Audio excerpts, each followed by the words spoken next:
अस्सलामुअलैकुम। मेरा सब्जेक्ट है लॉटरी टैक्स। और लॉटरी पता है ना आपको? लॉटरी जब आपका कोई इनाम निकल आता है, कोई प्राइज बॉन्ड निकल आया है, जो अदर कंट्रीज़ हैं, दुबई में अगर आप चले जाएं तो वह दुनिया की लॉटरीज बहुत लगती हैं। इसी तरह अमेरिका में एंड अदर यूरोपियन कंट्रीज़ में, पाकिस्तान में प्राइज बॉन्ड्स हैं। और प्राइज बॉन्ड भी जब लोगों के निकलते हैं तो वो बड़ी खुशी होती है कि जी 5 लाख निकला है, 10 लाख रुपए निकला है, उसके ऊपर टैक्स कट जाता है। वो आपको फील ही नहीं करता। इसी तरह ये जो लॉटरी टैक्स है, ये बैंकों के ऊपर इम्प्लॉयड है, इम्पोज हुआ हुआ है। UBL, Meezan Bank, HBL, MCB, National Bank, ये जितने बड़े मोटे हाथी हैं ना सर, इन सब के ऊपर लॉटरी टैक्स लगा हुआ है। And they are happy. मैंने बताया ना, जैसे ही नाम निकलेगा तो आपके ऊपर टैक्स लगेगा तो आप यू विल बी हैप्पी। आपको कोई मुश्किल नहीं होगी, कोई बात नहीं, कट गए। तो ये उनके ऊपर लॉटरी टैक्स लगा हुआ है। Meezan Bank, HBL, UBL, MCB, National bank और अलाइड बैंक, बड़े बैंक जो हैं, लार्ज कैप मोटे हाथी जो हैं, बल्कि जो छोटे बैंक्स भी हैं वो भी बेनिफिशरीज हैं। ये जो टैक्स लगा हुआ है, अब ये जो रिपोर्ट्स है ना सर, आपको डरा रही है। ये कह रही है कि जी एच जो है वो उसको 26% ईयर ऑन ईयर डिक्रीज है अर्निंग्स का। यूपीएल में 8% इंक्रीज है। मिजान बैंक में 18% का डिक्रीज है। अस्करी बैंक में 28% का डिक्रीज है। Habib Metropolitan Bank 11% decrease earnings. Faysal Bank 54% decrease. ठीक है जी। ये बता रहे हैं जी banks to report drop in core income. Drop आ जाएगा। ड्रॉप की रीजन क्या बता रहा है सर आपको? 1000 बेसिस पॉइंट सिंस जनवरी 2024 से डिक्लाइन आ गया। Policy rate down 1000 basis point. ठीक है जी। उससे has brought down deposit rates and borrowing rates for the banks. ठीक है जी, दोनों ही। अगर आपको अंडरस्टैंडिंग हो बुक्स की, जब आप बुक्स पढ़ते हैं ना, उसमें जो कोर अर्निंग्स हैं, जो टॉप लाइन है वो ठीक है, बट जो कॉस्ट ऑफ डिपॉजिट है ना, वहां से मार्जिन नहीं थे निकल रहे बैंक्स के। ये जो कन्वेंशनल बैंक्स थे, आपको पता है कि जब स्टेट बैंक ऑफ पाकिस्तान ने इनको रिलीफ दिया तो दो दो अपर लॉक लगे थे इनको। H B L, national bank और सारे के सारे स्टॉक्स ने रैली किया था कि जो डिपॉजिट्स के रेट्स थे वो, बैंक ने कहा कि ठीक है जी, वो लिमिटेशन, जो एक लिमिट लगाई हुई थी कि जितना मिनिमम देना है, मिनिमम डिपॉजिट रेट, वो बैंक ने उनको, बैंक्स के उसके डिस्क्रिप्शन पे छोड़ दिया। ठीक है जी, आप इनके ऊपर टैक्स डिपॉजिट्स अपनी थोड़ी सी उसके मुताबिक देंगे, मार्केट रेट्स के मुताबिक। तो वो उनके लिए विन विन सिचुएशन है। और ये जितने आपको बता रहे हैं कि डाउनवर्ड आ जाएंगे, ये सारा का सारा जो स्नैरियो बता रहे हैं ना आपको चार्ट, इससे आपने डरना नहीं है। और ये जो लॉटरी टैक्स बैंक्स पे कर रहे हैं, उनके उनकी लॉटरी निकली हुई sir. We are a big economy. 25 crore अवाम, 25 करोड़ अवाम का एक मुल्क है हमारा। एंड जो जो बैंक्स हैं, इन्होंने रहना ही रहना है। और बल्कि ये जो शेयर्स हैं बैंकों के, ये कहीं अपने बच्चों के नाम पे लेके रख दें। ये बैंकों के लिए तो लॉटरी है, आपकी भी लॉटरी लग जाएगी इनके साथ। ये डिविडेंड सर आप देख लें, ये अर्निंग जितनी मर्जी कम हो जाए, 16 रुपए का डिविडेंड आ रहा है जी एचपीएल से, कि जो बढ़ जाएगा आगे जाके। यूपीएल का 44 रुपए का आ रहा है। मिजान बैंक का 28 रुपए का आ रहा है।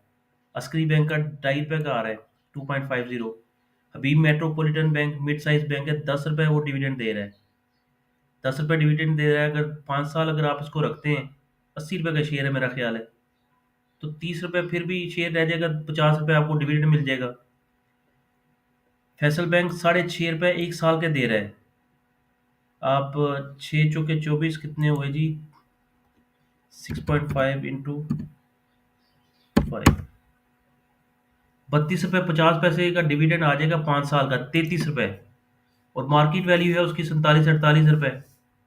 5 साल का डिविडेंड लेके लेके आपको फैसल बैंक तो फ्री पड़ेगा ना ये। और ये जो जितनी भी डिक्रीज आ रही है ना, इससे आपने घबराना नहीं है। इमरान का को जो है ना, कोर्ट के, जो घबराना नहीं है। वही इसके इसके ऊपर आपने घबराना नहीं कि ये 26% डिक्रीज हो गया। ये सिर्फ आपको डरा रहे हैं। ये फिगर्स का एक वो कहते हैं ना गोरख धंधा है, जिसमें आपने अगर बह जाएंगे वो छोड़ देंगे स्टॉक, और स्टॉक वहां से रैली कर रहे हैं। पीटीसीएल का रिजल्ट आप देख लें, एग्रो पॉलीमर केमिकल का रिजल्ट देख लें। तो ये डरना नहीं है कि जी अर्निंग्स कम हो रही हैं। वो एक जितना बूस्ट था तब तो मार्केट ने प्रोजेक्शन ही नहीं दिया। अब जब रिजल्ट्स कम आ रहे हैं तो मार्केट देखिए ना, 400 से ऊपर क्यों ट्रेड कर रहा है यूबीएल? अगर अर्निंग्स कम ही आनी है तो वो 400 रुपये के ऊपर ट्रेड क्यों कर रहा है जी? पहले तो 150 रुपये के ऊपर ट्रेड कर रहा था जब अर्निंग्स कम थी, सब कुछ कम था, डिविडेंड भी कम था। तो 150 रुपये के ऊपर ट्रेड होता रहा है, अब 400 रुपये ऊपर क्यों है? 1000 बेसिस पॉइंट कम हुए हैं तो उसमें कितना आपने डिक्लाइन भी देखा है आपने? There is no decline. और ये जो बैंक्स है ना, अभी बैंक्स, इनकी रैली आप समझे स्टार्ट ही नहीं हुई। इनकी रैली स्टार्ट नहीं हुई है, ये रैली स्टार्ट होगी। ये रिजल्ट्स हैं, आज मिजान बैंक का रिजल्ट आएगा। ये आपको एक आइडिया देगा कि मार्केट ये कह रहे हैं ना 18% डिक्रीज आएगा सालाना, और 17% डिक्रीज आएगा जी क्वार्टर टू क्वार्टर बेसिस पर। फिर भी बेचारा 7 रुपये तो दे देगा। 7 रुपये पूरे साल के 28 रुपये देगा। 30 रुपये, 30 रुपये इसको आप 5 से मल्टीप्लाई करें, 150 रुपया। 5 साल के बाद ये 80 रुपये। फिर भी अगर स्टॉक की वैल्यू, स्टॉक तो इतना बड़ा, मैंने बताया $400 बिलियन की आपकी इकोनॉमी है। अंडरस्टैंड, फिगर्स का लोगों को अंदाजा ही नहीं होता। इतने रिटर्न्स कहीं से भी नहीं आएंगे। अपना बिजनेस आप कर रहे हैं ना, अगर अपना बिजनेस कर रहे हैं, 1 बिलियन रुपीज लगा दें आप, तो 1 बिलियन रुपीज के जितने नंबर ऑफ शेयर्स अगर आपको आएंगे, मैं अभी आपको कैलकुलेशन करके बता देता हूँ। 1 बिलियन अगर है ना, कोई इंडस्ट्री ना लगाएं, मिजान बैंक में इन्वेस्ट कर दें। ये 1 बिलियन हो गया जी। आज शेयर है उसका तकरीबन $240 का। ये नहीं, गलत हो गया, दोबारा करते हैं। 1 billion, 1 billion divide by $240, 41 lakh share आपके आ जाएंगे। ठीक है जी। और आपको पेमेंट आ जाएगी, 28 रुपये डिविडेंड आ जाएगा। 11 करोड़ रुपए का डिविडेंड आ जाएगा 1 साल का। और 5 साल में आ जाएगा वो 58 करोड़। ठीक है जी। तो 58 करोड़ रुपया, 11, कोई बिजनेस आप करें, 1 बिलियन रुपीज लगाएं तो 11 करोड़ रुपए कमा के दिखा दें मुझे आप। पहले साल या दूसरे साल या तीसरे साल या चौथे साल, नस्लें, जनरेशन टू जनरेशन आपको एक बिजनेस सेटअप करने पे लग जाते हैं। पहले आपको हट्टी कट्टी और वट्टी, वो एक पंजाबी की है कोटेशन, बड़ा टाइम लगता है सर।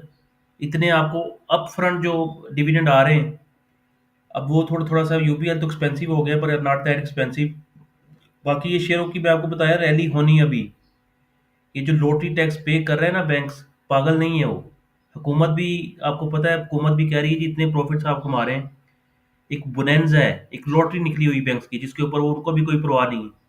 अभी ये जो अपना एडवांस डिपॉजिट पे रेशो वाला सिलसिला था, इसके ऊपर टैक्स लगाने चाह रही थी गवर्नमेंट। 15% टैक्स लगाना था, 15% से कम करके उन्होंने 5% लगा दिया। उसके ऊपर भी सेलिब्रेट हुआ, बैंक्स ने सेलिब्रेट किया ना, उसके ऊपर भी, उस न्यूज़ के ऊपर भी सेलिब्रेशन हुई थी कि जी 5% टैक्स हो गया, फिर भी सेलिब्रेशन हुआ। अब ये जो इनकम टैक्स है इनका 39% से बढ़ के 44% हो जाएगा, और प्लस सुपर टैक्स है। तो वो मैं कह रहा हूँ कि विन विन सिचुएशन है। आफ्टर ऑल जो विनर्स हैं वो बैंक्स ही हैं। टैक्स लगने के बाद भी 39 से 44% हो गया, प्लस सुपर टैक्स भी लग रहा है। दे डोंट केयर, लॉटरी है, एक उनकी लॉटरी लगी हुई है। इतने बोनेंजा, 100 बिलियन रुपीज का, मेरा ख्याल ये जो बड़े बड़े मोटे हाथी हैं, आफ्टर टैक्स प्रॉफिट इनका 100 बिलियन रुपीज है। 100 बिलियन, मतलब इतनी अर्निंग, देखें ना अर्निंग कितनी आ रही है। अर्निंग पर शेयर 7 रुपये क्वार्टर की है, और करंट ईयर की अर्निंग आ रही है 37 रुपये। 37 रुपीज एचपीएल की कम है, जितना मर्जी ये आपको दिखा रहे हैं डिक्लाइन। 50 रुपये यूबीएल की अर्निंग आ रही कम है, 56 रुपये मिजान बैंक की आ रही है, यूबीएल से भी ज्यादा। तो इसमें क्या खराबी है जी? अगर 18% कम ही आएगा तो क्या डिफरेंस आ जाएगा? There is no difference. भाई 56 रुपये अर्निंग कोई कम है? 13 रुपये एक की बी एल अस्करी बैंक की आ रही है। तो ये शेयर्स आपको फ्री मिल रहे हैं अभी, आपको आइडिया नहीं है। जब ये रन अप इनका आएगा तो आप सोचेंगे यार ये शेयर इतने का था। फिर इंसान को आइडिया नहीं होता, फिर एक ब्लाइंड माइंड के साथ हम देखते रहते हैं कि सरप्राइज रहते हैं कि यार ये क्यों है। इसी तरह बीओपी जो रन कर रहा है, जो नेशनल बैंक कर रहा है, डिविडेंड डजेंट मैटर। मार्केट के जो कैपिटल गेन्स है, मार्केट ऑलवेज जो डिविडेंड है उसको तो वो किसी खाते में लाती ही नहीं है। वो वैल्यूएशंस के ऊपर देखती है कि जी मेरे इतने पैसे हैं तो वैल्यूएशंस क्या होनी चाहिए स्टॉक की। और पीछे जो कंपनीज अपने आप शेयर्स खरीदते जा रही हैं, आप देखें यूबीएल ने कितने अपने शेयर्स, उनकी जो अपना एसोसिएटेड कंपनीज है, कितने में है 15 अरब रुपए के शेयर खुद ही खरीद चुका है यूबीएल। तो उसका रिजल्ट भी आना है। नेटसोल अपने शेयर्स खुद ही खरीदता जा रहा है। पाकिस्तान स्टॉक मार्केट में तो एक तो शेयर है ही नहीं, बाकी कंपनी शेयर शेयर लेके उन्होंने सेट असाइड कर लिए हैं। वो अपनी मर्जी से स्टॉक बेचेंगे आपको, आप देखते रह जाएंगे आपके साथ होता क्या है। तो ये जो एक अपना ये हैं खजाने हैं, लोगों को खजाने दुनिया में मिलते नहीं है, पाकिस्तान में तो एक बेचारे रुल रहे हैं, ये सारे के सारे रुल रहे हैं, कोई परवाह नहीं करता। जी थैंक यू, मैंने कोशिश की कि आपको थोड़ा सा क्या आइडिया दूं कि ये जो आपको रिपोर्टें डरा रही है ना, ये सिर्फ आपसे माल छुड़वाने का एक बहाना है। 5-10 रुपये ऊपर नीचे, वो भी मुझे लगता है शायद अपवर्ड रैली होगी नीचे, जितना मर्जी, ये फिगर सबको पता है। जी thank you so much, take care, अल्लाह हाफिज़।